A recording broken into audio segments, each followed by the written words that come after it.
High guys, ഞാൻ പ്രജിത് മോഹനൻ. ഗിസ്ബോർഡ് മലയാളത്തിലേക്ക് സ്വാഗതം. ഇന്ന് നമ്മുടെ കയ്യിലുള്ളത് വിവോ T1 5G സ്മാർട്ട് ഫോണാണ്. കാത്തിരിപ്പിനൊടുവിലാണ് Vivo T1 5G smart phone ഇന്ത്യയിൽ അവതരിപ്പിച്ചിരിക്കുന്നത്. പ്രീമിയം ഫീച്ചറുകൾ താങ്ങാനാകുന്ന വിലയിൽ അവതരിപ്പിക്കുന്നു എന്നതാണ് വിവോയുടെ ഈ ടി സീരീസ് സ്മാർട്ട് ഫോണുകളുടെ ഒരു സവിശേഷതയെ കണ്ടിരുന്നത്. അതിന് ചേരുന്ന വിധത്തിൽ തന്നെ സ്നാപ്ഡ്രാഗൺ 695 പ്രോസസറും ആൻഡ്രോയിഡ് 12 ഫീച്ചർ ചെയ്താണ് Vivo T1 5G smart phone ഇന്ത്യയിൽ ലോഞ്ച് ആയിരിക്കുന്നത്. ഒപ്പം 120 ഹെർട്സ് റിഫ്രഷ് റേറ്റ് നൽകുന്ന മികച്ച ഡിസ്പ്ലേയും വിവോ T1 5Gയുടെ പ്രത്യേകതയാണ്. നമുക്കിനി സമയം കളയാതെ വിവോ T1 5G സ്മാർട്ട് ഫോണിൻ്റെ അൺബോക്സിംഗ് ആരംഭിക്കാം. വിവോ T1 5G ബോക്സ് തുറക്കുമ്പോൾ തന്നെ ഒരു കാർഡ്ബോർഡ് ബോക്സാണ് കാണാവുന്നത്. ഇതിനുള്ളിൽ നമുക്ക് വാറണ്ടി കാർഡ്, സിലിക്കോൺ കേസ്, ഇത്തരം കാര്യങ്ങളൊക്കെ കാണാവുന്നതാണ്. ഇതാണ് നമ്മുടെ കയ്യിലുള്ള Vivo T1 5G smart phone. Starlight black colour variant ആണ് നമ്മുടെ കയ്യിലുള്ളത്. എന്നാൽ റെയിൻബോ ഫാൻറ്റസി എന്നൊരു കളർ ഓപ്ഷനും ലഭ്യമാക്കിയിട്ടുണ്ട് വിവോ ഇന്ത്യയിൽ. ഇനി ബോക്സിൽ മറ്റെന്തൊക്കെയാണെന്നുള്ളതെന്ന് നോക്കാം. ഇത് 18 വാട്ട് ചാർജിങ് ബ്രിക്കാണ്. ഒപ്പം നിങ്ങൾക്ക് ടൈപ്പ് സി ഡാറ്റ കേബിൾ കാണാൻ കഴിയും. സിം കാർഡ് ഡിജക്ടർ ടൂളും ഈ ബോക്സിനുള്ളിൽ നൽകിയിട്ടുണ്ട്. നമുക്കിനി വിവോ T1 5G സ്മാർട്ട് ഫോണിൻ്റെ ഡിസൈൻ നോക്കാം. 20,000 രൂപയിൽ താഴെ വരുന്ന സെഗ്മെൻറ്റിൽ ഒരു ഏറ്റവും സ്ലിം ആയിട്ടുള്ള സ്മാർട്ട് ഫോണാണ് നിലവിൽ വിവോ T1 5G എന്ന് പറയുന്നത്. 8.25 mm മാത്രമാണ് ഇതിൻ്റെ തിക്നെസ്. എന്നിട്ടും ഒരു 5000 mAh വരുന്ന battery Vivo T1 5G smart phone pack ചെയ്യുന്നുണ്ട്. ആകെ ഇതിൻ്റെ വെയിറ്റ് വരുന്നത് 187 ഗ്രാമാണ്. പ്ലാസ്റ്റിക് ബിൽഡ് ആയതിനാൽ തന്നെ ഒരു ലൈറ്റ് ആയിട്ടുള്ളൊരു ഫീലുണ്ട്. പക്ഷേ അല്പം വലിയ സ്ക്രീനാണ്, അതിനാൽ തന്നെ കയ്യിൽ ഹോൾഡ് ചെയ്യുന്നതിൻ്റെ ബുദ്ധിമുട്ടുകൾ നമുക്ക് തോന്നും. നമുക്ക് വിവോ T1 5Gയുടെ പിൻ പാനലിലേക്ക് നോക്കാം. കാഴ്ചയിൽ വളരെ ഫ്ലാറ്റ് ആയിട്ടുള്ള ഡിസൈനാണ്. പുറകിൽ റെക്ടാങ്കുലർ ക്യാമറ സെറ്റപ്പ് ഉണ്ട്. അത് ബാക്ക് പാനലിൻ്റെ മുകളിലായിട്ടാണ് വരുന്നത്. ഒപ്പം ഒരു സ്പാർക്കിൾ മാറ്റ് ഫിനിഷ് ടെക്സ്ചറാണ് ഇതിൻ്റെ ബാക്കിലെ പാനലിൽ നൽകിയിരിക്കുന്നത്. ഇനി വിവോ T1 5G സ്മാർട്ട് ഫോണിൻ്റെ ഡിസ്പ്ലേ ഫീച്ചറുകൾ നോക്കാം. വിവോ T1 5G സ്മാർട്ട് ഫോണിൽ 6.58 ഇഞ്ച് IPS LCD ഡിസ്പ്ലേ ആണ് ഫീച്ചർ ചെയ്യുന്നത്. ഫുൾ HD+ റെസൊല്യൂഷൻ ഉണ്ട്. 120 ഹെർട്സിൻ്റെ ഉയർന്ന റിഫ്രഷ് റേറ്റ് ഉണ്ട്. 240 ഹെർട്സ് ടച്ച് സാമ്പിളിംഗ് റേറ്റ് ഉണ്ട്.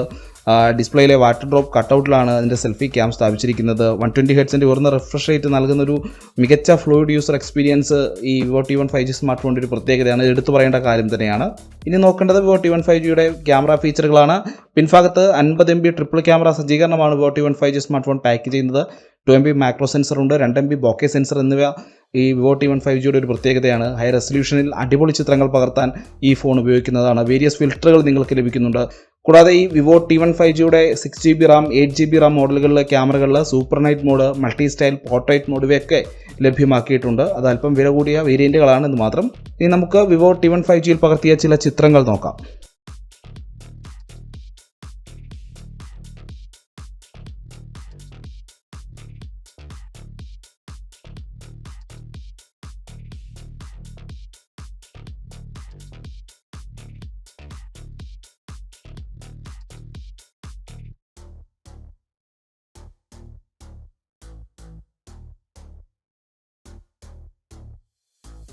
സ്നാപ്ഡ്രാഗൺ 695 പ്രോസസ്സറാണ് വിവോ T1 5Gയുടെ ഹൃദയം.